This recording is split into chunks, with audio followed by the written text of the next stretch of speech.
Chapter 8, Mightier Than the Sword. 2 days later, the photographer came to take class pictures.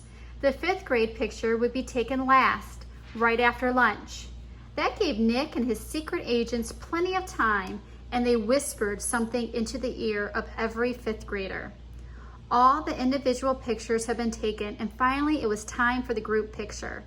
Everyone was lined up on the auditorium stage. Everyone's hair looked great, and everyone was smiling. But when the photographer said, "Say cheese," no one did. Instead, every kid said, "Frindle," and they held up one for the camera to see.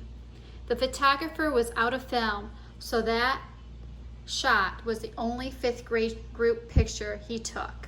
6 of the 5th grade teachers were not pleased, and Mrs. Granger was furious. No one had really wanted to make the teachers mad. It was just fun. It also got all the kids in the school talking about the new word. And when people pick up a new word, they say it all the time. The kids at Lincoln Elementary School liked Nick's new word a lot, but not Mrs. Granger.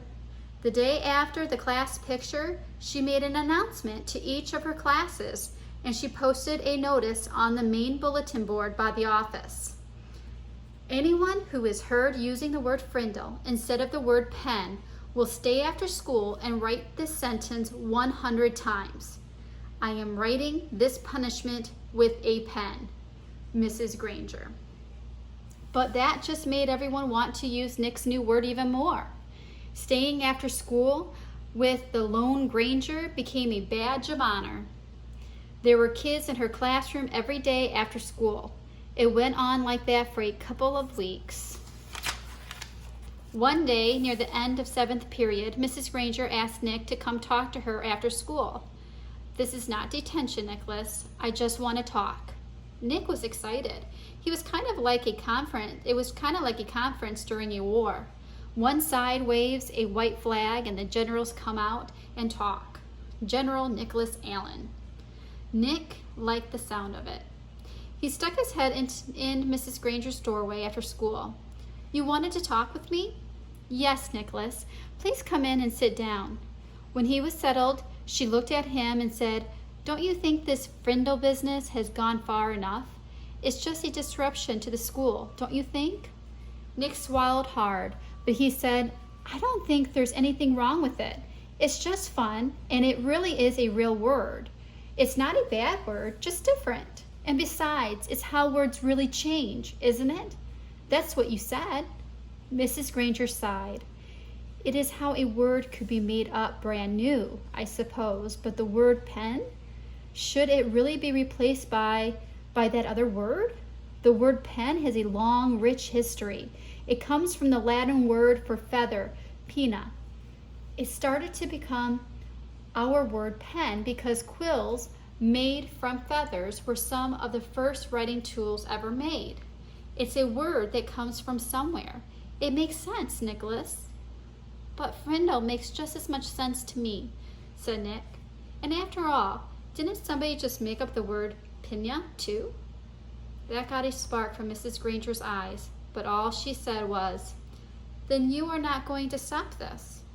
And Nick looked right in her eyes and said, "Well, a bunch of my friends and I took an oath about using the word, and we have to keep our promise. And besides, I don't think there's anything wrong with it. I like my word." Nick tried to look brave, like a good general should. "Very well then, I thought it would end up this way." Mrs. Granger pulled a fat white envelope from her desk drawer and held it up. "This is a letter I have written to you, Nicholas." Nick held out his hand, thinking she was going to give it to him, but she didn't. "I am not going to send it to you until all this is over.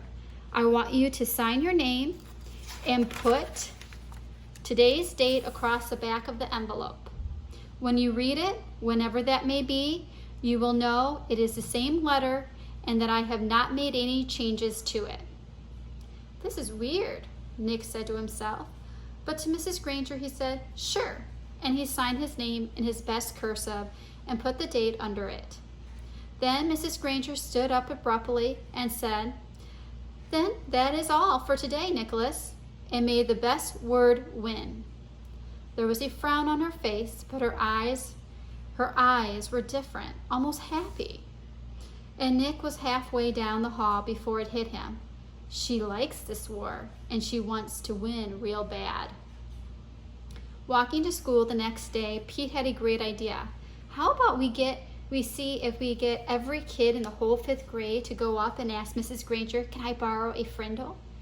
"You mean, Mrs. Granger, may I borrow a Frindle?" said Dave. Got to use good grammar. Don't want to upset dangerous Grangerous. "Sounds good to me," said Nick. "She can't keep everyone after school, can she?" Almost 80 kids stayed after school with Mrs. Granger that day. They filled her room and spilled out into the hallway. The principal had to stay late to help, and they had to arrange 2 special late buses to get all the kids home. And the next day, all the 5th graders did it again, and so did a lot of other students, over 200 kids. Parents called to complain. The school bus drivers threatened to go on strike, and then the school board and the superintendent got involved. And about this time, the principal of Lincoln Elementary School paid a little visit to the home of Mr. and Mrs. Allen. She wanted to talk to them about their son, the one in 5th grade, the one named Nick.